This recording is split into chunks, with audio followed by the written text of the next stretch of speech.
बना बनाया खेल तो बिगड़ चुका है ईजा। सॉरी सरकार। क्यों चौंक गई आप कि मैं यहाँ क्या कर रही हूँ?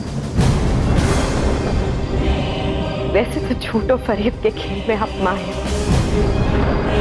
इसीलिए शायद आपको कोई गिला नहीं होगा कि मैंने आपको मैसेज करके धोखे से यहाँ क्यों बुलाया। फार्म हाउस पे जब आप और आपका वो आदमी कबीर को ढूंढने पहुंचे तो गलती से वो बेवकूफ आदमी अपना मोबाइल वहां भूल गया। उसी का सिम मैंने यूज कर लिया। ईजा मैं सॉरी सरकार। जो समझने की कोशिश मैं कर रही हूं वो ये है कि आज तक आपका असली चेहरा किसी ने देखा कैसे नहीं। एक मां जो खुद अपनी औलाद को मरवाना चाहे, उसकी खुशियां छीनना चाहे, उसका ये घिनौना रूप कभी किसी के सामने कैसे नहीं आया? हाँ, बेवकूफ लगूंगी मैं अगर मैं आपसे अब भी ये पूछूं कि क्या आपने ये सब उन 900 करोड़ रुपए के लिए किया?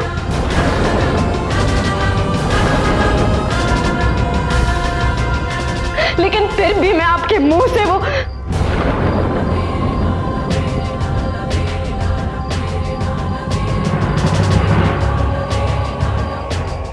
यकीन नहीं आता। सच जानने के बावजूद भी मैं आपको आप कहकर बुला रही हूं।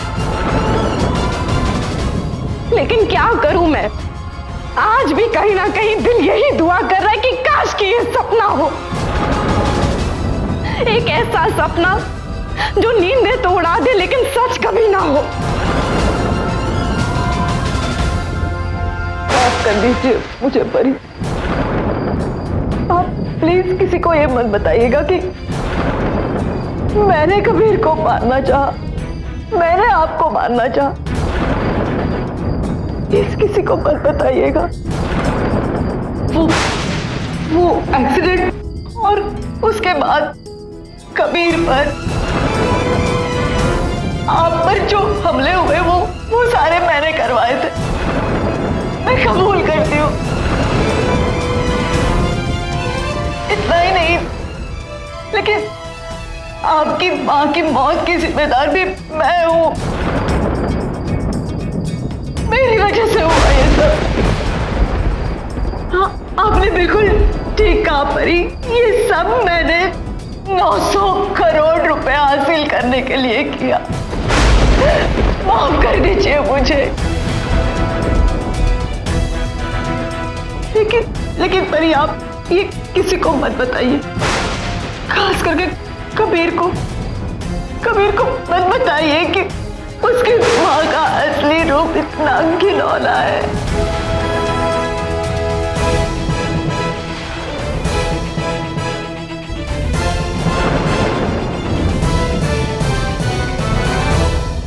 क्योंकि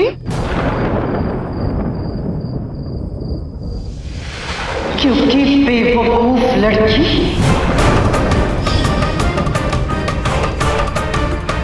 सब पागल समझेंगे तुझे, हंसेंगे तुझ पर। सबूत क्या है तेरे पास? है सबूत? इसलिए इतराना बंद कर और देख कौन है तेरे सामने। देख किसे चुनौती दे रही है तू। समझ रही है?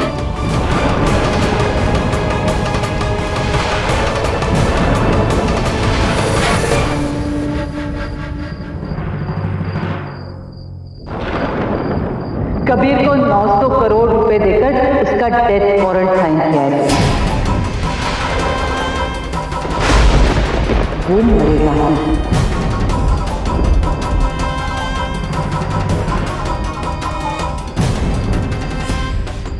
और तू कुछ नहीं कर पाएगा। सिर्फ तमाशा देखते रहे, सिर्फ तमाशा।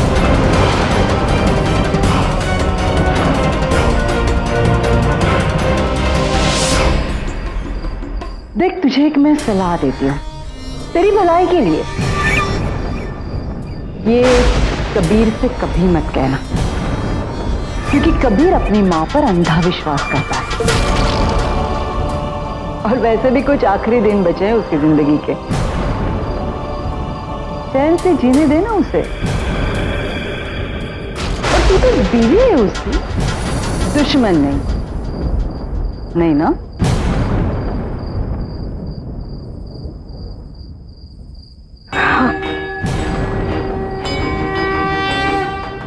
आपने बिल्कुल सही कहा,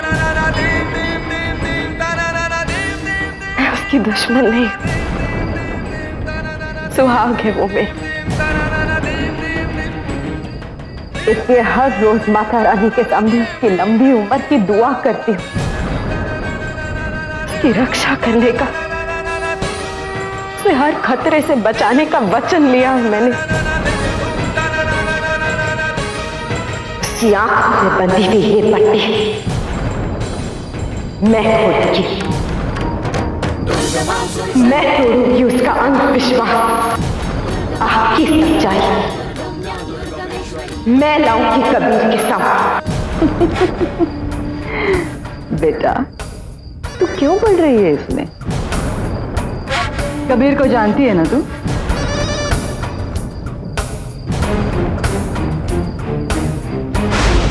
भगवान भी आकर उसे कहेगा ना कि तेरी माँ का असली रूप ऐसा है, कभी भी वो यकीन नहीं करेगा। और रही बात तेरी चुनौती की, तो सुन, इससे पहले कि मेरी असलियत कबीर के सामने आए, वो तुझे धक्के मारकर, बेइज्जत करके घर से बाहर निकालेगा।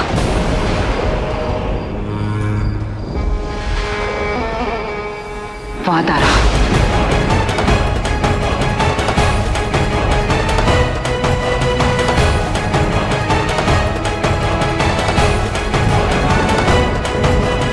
समझ गई ना परी?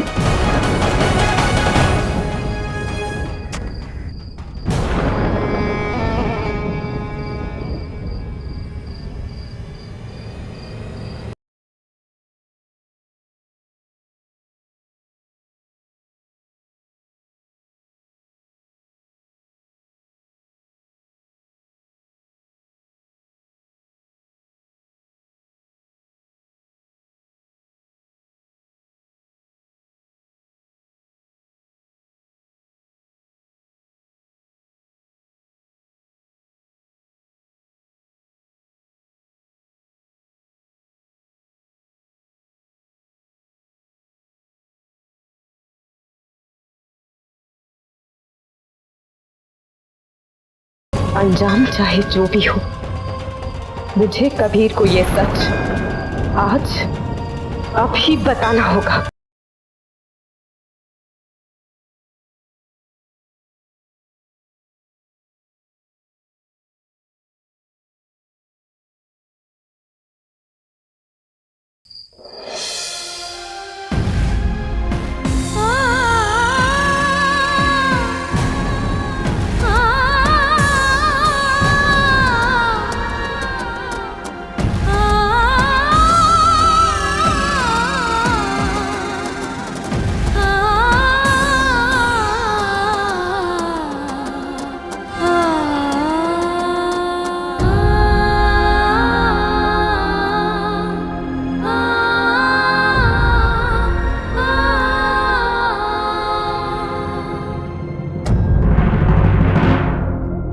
सुकून से सो रहे हो,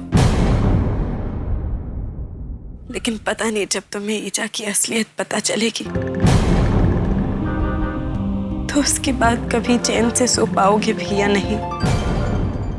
जानती हूँ कि तुम टूट जाओगे, और ये भी जानती हूँ कि असलियत पता चलने के बाद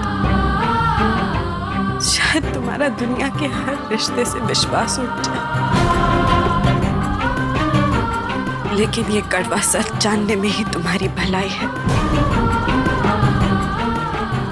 तुम्हारी जिंदगी बचाने के लिए मुझे ये दुख तुम्हें देना ही होगा कबीर।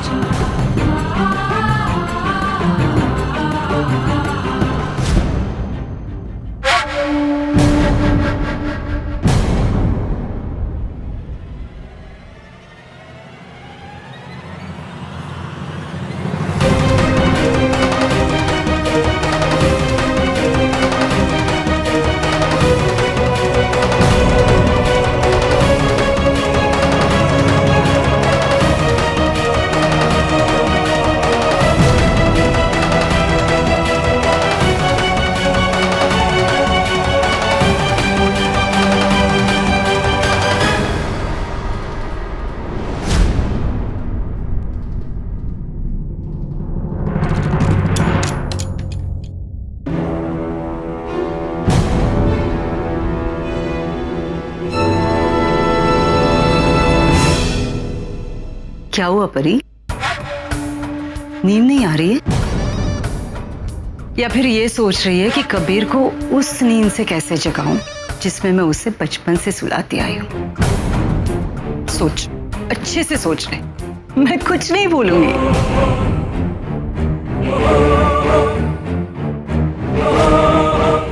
लेकिन एक बात याद रखना, तू जिस घर में रह रही है ना, वो मेरा घर है और मेरे घर में बिना मेरी मर्जी के कोई सांस भी नहीं ले सकता।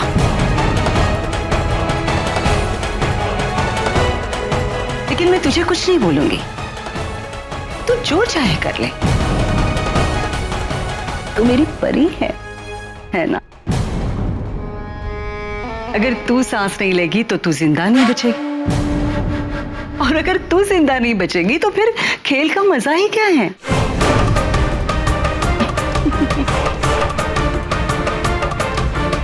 हाँ परी, ये हो सकता है कि तू अपने पति को जगा सकती है, लेकिन मेरे बेटे को कैसे जगाएगी? मुझे अपने बेटे पर पूरा विश्वास है। आज तक जो लाड़ प्यार उस पर लुटा रही हूं, वैसे बेकार थोड़ी नहीं जाएगा। और माँ की ममता के आगे तो पत्नी का प्यार पानी भी नहीं मांगेगा। हाँ, मैं तो सिर्फ बोल रही हूं, लेकिन मुझे पूरा यकीन है कि मेरा बेटा ये साबित कर देगा।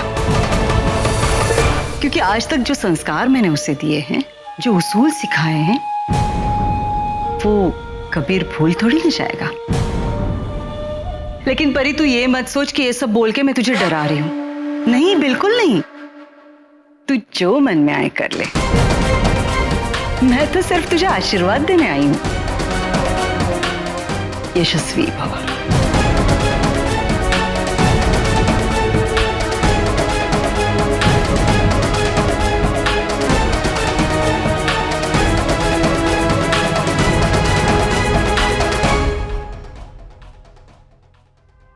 आप आई तो मुझे धमकाने थी, लेकिन अनजाने में मेरी मदद करके चली गई। अगर मैंने कबीर को अभी सारी बात बता दी तो वो कभी मुझ पर विश्वास नहीं करेंगे। बिना सबूत के वो कभी नहीं मानेंगे। मुझे पहले ईजा के खिलाफ सबूत ढूंढने होंगे।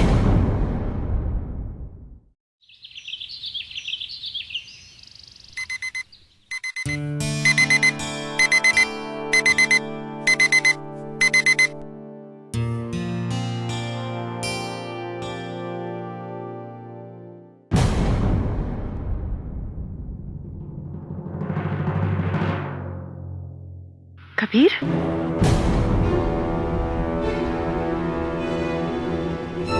ये सुबह सुबह ये कहाँ चले गए?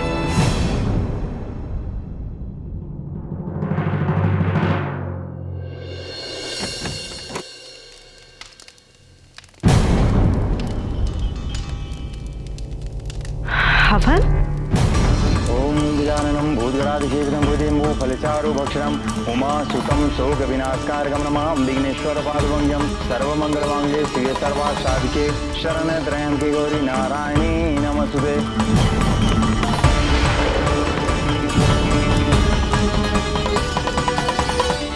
आइए परी, आप ही का इंतजार कर रहे थे हम। देखिए, घर में सुख शांति के लिए शांति हवन करवा रहे, ताकि घर से सारी बलाएं टल जाए।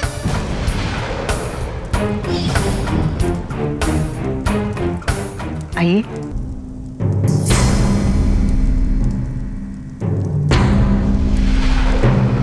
रुकिए।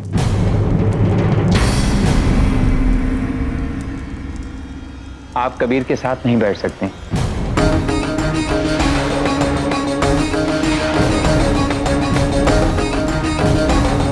घर के लिए शांति पूजा थी, तो मैंने घर के सभी सदस्यों की कुंडलियां देखी और कुंडलियों के अनुसार इस घर के ऊपर आजकल जो भी समस्या है उनका कारण है कि आपके और कबीर के कुछ ग्रह नहीं मिलते हैं और उसका असर सीधे कबीर के ऊपर पड़ रहा है। आप इनकी पत्नी हैं, इसलिए आपके घर में इतनी सारी अप्रिय घटनाएं घट रही हैं।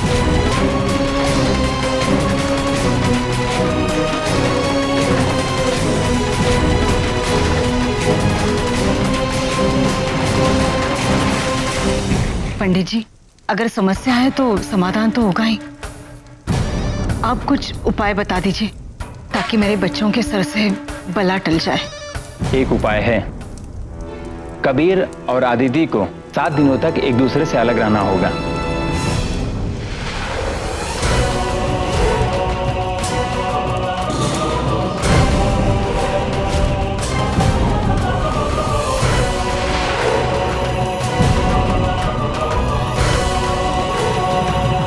इन 7 दिनों में किसी भी तरह का संपर्क नहीं होना चाहिए।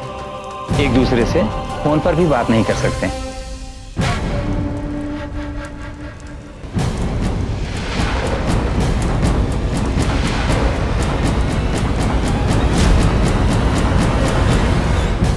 कबीर, आप दोनों की मुझे बहुत चिंता हो रही है। देखिए, जैसा पंडित जी कह रहे हैं वैसा कर दीजिए। बस 7 दिनों की तो बात है, लेकिन अगर आपका दिल मेरी चिंताएं समझ सकता है तो ही आप ऐसा कीजिए। ईजा, आपको तो पता है मैं इन अंधविश्वासों को नहीं मानता, और फिर मेरे और अदिति के ना बात करने से मुसीबतें कैसे टल जाएंगी? अलग अलग रहने से किस बात का फायदा पहुंचेगा? मैं ऐसी दकियानुसी बातों पर विश्वास नहीं करता। लेकिन मुझे पता है ईजा कि आप इस पर विश्वास करती हैं, और अगर आप समझती हैं कि इन बातों से मुसीबतें टल जाएंगी, सबका भला हो जाएगा और घर में शांति आएगी और आप खुश हो जाएंगी, तो मुझे ऐसा करने में कोई एतराज नहीं।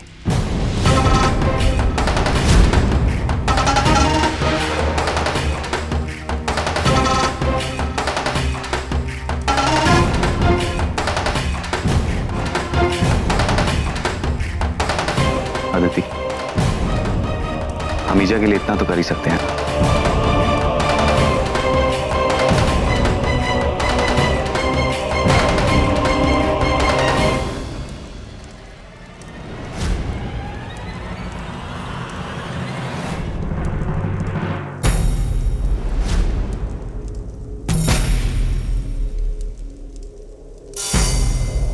मैं आपकी कसम खाता हूं ईजा, इन 7 दिनों में मैं अदिति से किसी तरह की कोई बात नहीं करूंगा।